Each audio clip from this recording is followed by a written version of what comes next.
Salut à tous, c'est Florian, bienvenue dans cette seconde vidéo au sujet de PSExec où nous allons voir, comme je vous l'avais promis, comment on peut bloquer PSExec en entreprise parce que, ce n'est pas parce que vous ne l'utilisez pas pour vos tâches d'administration, que les logiciels malveillants ou qu'une personne malveillante ne pourra pas essayer de l'utiliser pour compromettre vos machines ou pour effectuer des mouvements latéraux sur votre système d'information. Comme nous l'avons vu dans la première vidéo, PSExec est un outil relativement puissant mais aussi facile à utiliser et donc je vais évoquer plusieurs possibilités qui vont nous permettre de le bloquer plus ou moins facilement, de manière plus ou moins efficace.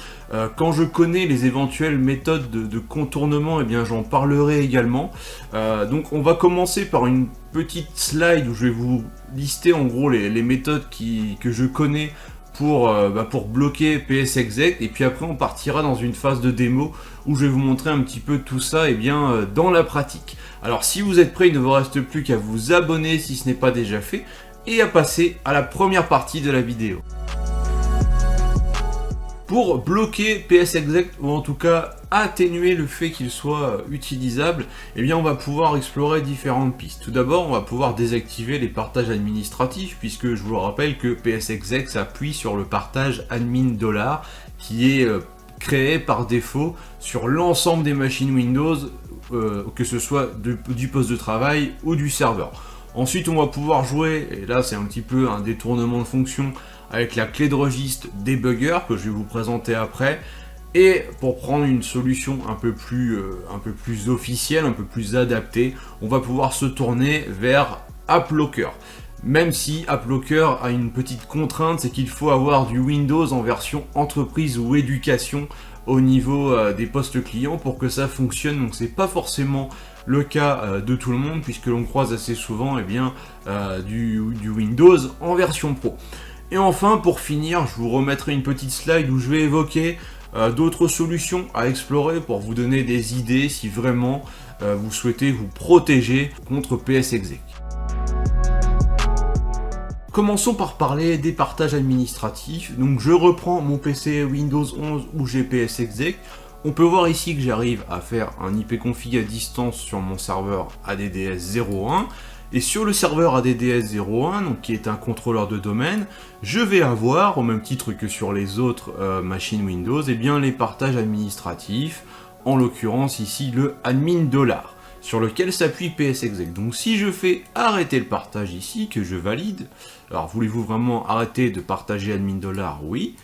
Et que je relance au niveau ici de la console ma commande PSExec, là il me dit directement nom de réseau introuvable, assurez-vous que le partage par défaut admin $ est activé sur SRV ADDS 01. Donc là on peut se dire, bon c'est bon, je désactive ce partage partout et PSExec c'est terminé. Alors c'est pas si simple dans le sens où déjà la méthode que l'on vient de faire là, elle fonctionnera qu'un certain temps, puisque les partages administratifs sont liés au service qui se nomme serveur et qui est ici, et que à chaque fois que ce service redémarre, ou que je redémarre le serveur finalement, lui il va recréer ses partages.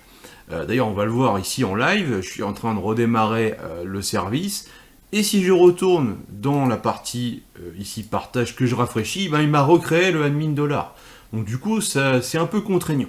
Alors, si on veut se passer des partages administratifs, c'est-à-dire admin $, C$ et IPC $, on va aller sur... va falloir modifier le registre en fait. Donc pour ça, on a deux clés de registre que l'on peut injecter sur les machines. Donc une pour les versions clientes de Windows, donc du Windows 10, du Windows 11, via cette commande.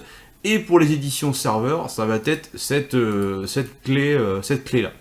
Donc en faisant ça, en gros, on désactive les partages administratifs, même si on redémarre le serveur ou qu'on relance le service serveur. Donc ça, c'est plutôt bien. Par contre, ce qu'il faut savoir, c'est que, déjà, on ne pourra plus faire anti-slash le nom d'un serveur, anti-slash C$ pour accéder à son disque à distance, comme on peut avoir l'habitude de le faire lors de certaines tâches d'administration. Et on ne pourra pas non plus utiliser certains logiciels, parce qu'il y a des logiciels qui vont s'appuyer sur les partages administratifs pour fonctionner.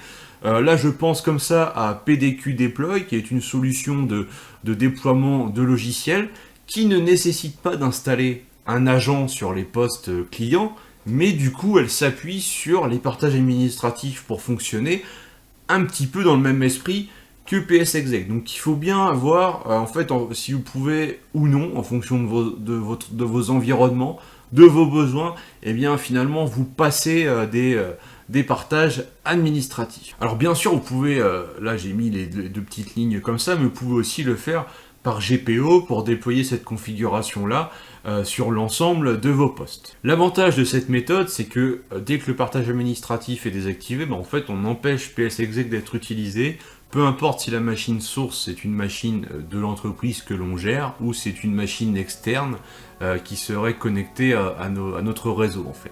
Alors maintenant on va voir une autre méthode qui consiste à utiliser le registre et la partie debugger comme je l'évoquais en intro.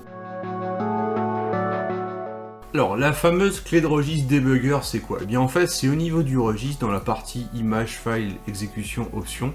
On va avoir ici une entrée pour différents exécutables et ça va permettre d'associer un programme de débogage à chaque exécutable du système. Donc, en fait, ce qu'on va pouvoir faire, c'est détourner l'usage de cette clé pour dire que quand on lance PSExec sur la machine locale, eh bien, au lieu de lancer PSExec, eh bien, on lance un autre processus, ce qui revient en quelque sorte à tuer et à empêcher l'exécution de PSExec. Cette fonction-là, elle est pratique notamment pour les développeurs, mais elle est détournée par les pirates, et nous, on va pouvoir la détourner pour essayer de bloquer PSExec, même si on va voir que c'est pas forcément une méthode très efficace. Alors, enfin en tout cas, qui a ses limites. Ce qu'on va faire ici, tout d'abord, c'est créer une nouvelle clé que l'on va nommer psexec.exe. Voilà. À l'intérieur, on va créer une nouvelle valeur chaîne que l'on va appeler debugger. Et donc cette chaîne-là, on va lui donner comme valeur le nom d'un exécutable. Donc en général, quand on veut, entre guillemets, bloquer un programme de manière silencieuse, on met le svchost.exe. Là, pour que ce soit un peu plus visible, un peu plus interactif, je vais mettre calc.exe, donc ce qui correspond à la calculatrice. Et quand je vais donc sur ma machine Windows 11, donc là c'est vraiment sur la machine source où on utilise PSExec, quand je vais lancer PSExec, eh bien, qu'est-ce qui se passe? Et il me lance, non pas PSExec, mais il me lance la calculatrice, parce qu'il m'a lancé le programme de débogage qui était associé à PSExec. Donc là, en fait, je ne peux plus utiliser PSExec parce que, à chaque fois, ça me lance la calculatrice. Alors, il y a quand même un inconvénient majeur à cette méthode, c'est qu'on ne peut l'appliquer qu'au niveau de l'ordinateur source. C'est-à-dire que il faut configurer cette clé de registre là, même si on le fait par GPO, et bien sur les ordinateurs de l'entreprise, donc les serveurs, les postes de travail, ce qui veut dire que si quelqu'un arrive avec son propre ordinateur avec PSExec dessus, et bien finalement ça servira à rien. Donc on contrôle qu'une partie des ordinateurs. Donc ça encore, bon, on peut après mettre en place d'autres choses, et l'inconvénient, donc c'est que ça ne protège pas les ordinateurs cibles. Et ensuite, ce qui est dommage, c'est qu'on peut finalement contourner assez facilement cette méthode, puisque il me suffirait ici d'aller dans le dossier où j'ai PSExec, de renommer l'exécutable. Par exemple, je vais l'appeler PSExec2.exe. Voilà. Et ici, je vais lancer PSExec2, et là, vous allez voir que ça fonctionne, parce que du coup, au niveau du registre, j'ai déclaré PSExec et non pas PSExec2. Donc on peut contourner assez facilement. L'avantage, c'est que si c'est des attaques automatisées, il y a des chances que ça s'appelle PSExec, que ce soit bloqué. Par contre, voilà, si c'est quelqu'un qui essaye vraiment de contourner vos restrictions de sécurité, il va sans aucun doute assez facilement réussir à comprendre que il peut contourner de cette façon. Alors maintenant, nous allons voir une autre méthode qui consiste à utiliser AppLocker. Une autre solution consiste à utiliser AppLocker, donc à mettre en place une stratégie de groupe qui va s'appliquer sur les ordinateurs et les serveurs du domaine pour appliquer des restrictions qui vont empêcher l'exécution de certains exécutables, de certaines applications, de certains scripts. Alors j'ai déjà fait une vidéo et un article au sujet d'AppLocker, donc je ne vais pas forcément m'attarder vraiment sur la configuration, je vais plus vous montrer ce que j'ai fait en allant droit au but, et je vous encourage à regarder ce contenu additionnel si vous souhaitez aller plus loin. Donc j'ai ma stratégie AppLocker qui est ici, où j'ai créé une règle qui refuse pour tout le monde l'exécution de psexec.exe et psexec64.exe en me basant sur le hachage du fichier. Donc je lui ai indiqué ici les chemins vers les exécutables, il a calculé le hachage il a calculé la valeur du hash, et comme ça lui il sait que si j'exécute sur mes machines un programme qui match avec cette valeur, eh bien il va le bloquer. Alors cette technique est relativement efficace, mais en même temps chaque version de psexec aura sa propre valeur de hash en fait, puisqu'une modification de l'exé, recompiler l'exé en fait va permettre de changer la valeur du hash. Et il existe aussi des outils qui permettent de modifier le hash d'un exécutable. Donc tout ça fait que finalement AppLocker, bien que ce soit sûrement la solution la plus efficace pour se protéger au niveau ordinateur source, on va dire, reste tout de même contournable d'une certaine manière.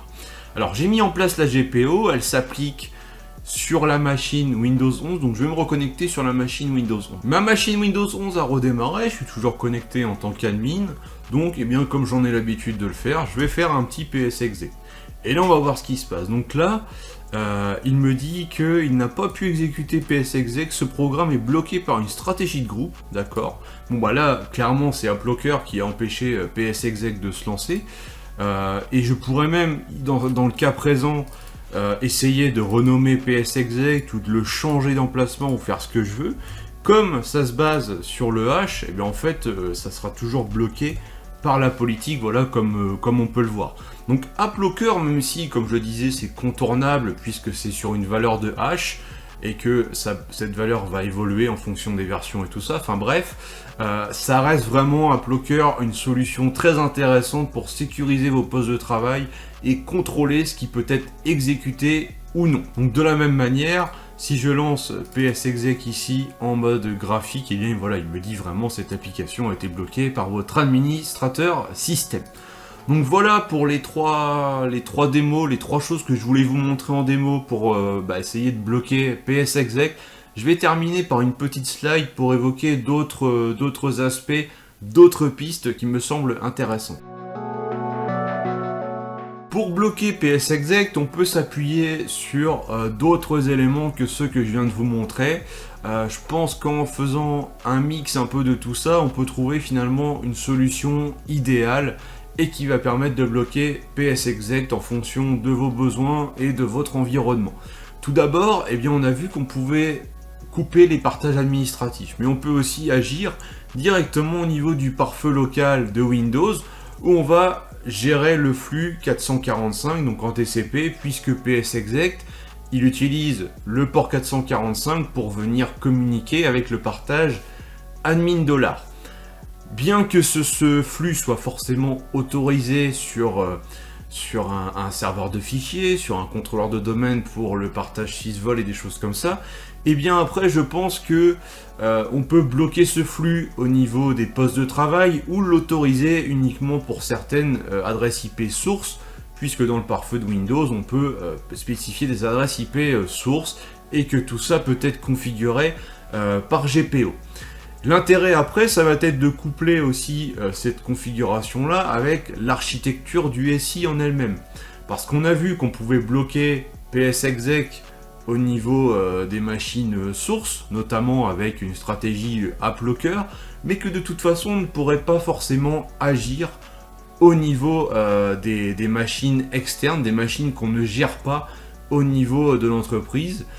Et donc dans ce cas-là, je pense qu'il faut jouer au niveau de l'architecture du SI, c'est-à-dire avoir différents VLAN, avoir les serveurs dans un VLAN, les postes de travail de votre entreprise dans un autre VLAN, et puis tout ce qui est poste externe, et bien que ce soit dans un réseau qui est isolé et qui ne peut pas communiquer avec votre serveur de fichiers ou avec le contrôleur de domaine. Ça sera aussi une excellente manière de se protéger de psexec, mais pas que en fait, c'est vraiment de manière assez large, ça vous protège d'un certain nombre de menaces finalement. Et pour finir, bien aussi, il y a la notion de endpoint, donc d'antivirus si on peut dire, qui va nous permettre de créer une règle pour bloquer le processus PSExec. Il y a même certains antivirus qui de toute façon de base n'aimeront pas PSExec et qui vont chercher à bloquer ce processus. Voilà, nous venons de voir différentes manières de bloquer PSExec, que ce soit sur les postes de votre entreprise ou les serveurs, mais également des pistes pour se protéger des ordinateurs externes qui pourraient être contrôlés par une personne malveillante qui, elle, serait équipée de PSExec et qui chercherait à interagir avec les machines de votre entreprise. Donc il n'y a pas de solution miracle, puisqu'en fait ça va dépendre d'une part de quelle licence Windows vous avez, ou de quel antivirus vous avez, de comment est fait le réseau. Ça dépend de plein de choses, il n'y a pas de solution miracle, mais par contre, en vous inspirant des méthodes que je viens de vous montrer, je pense que vous pouvez trouver la solution adaptée à votre SI qui va permettre de bloquer PSExec, en tout cas si vous cherchez à bloquer PSExec. Alors j'espère que cette vidéo vous a plu, n'hésitez pas à liker, à partager, et puis on se retrouve rapidement pour la suite. Ciao.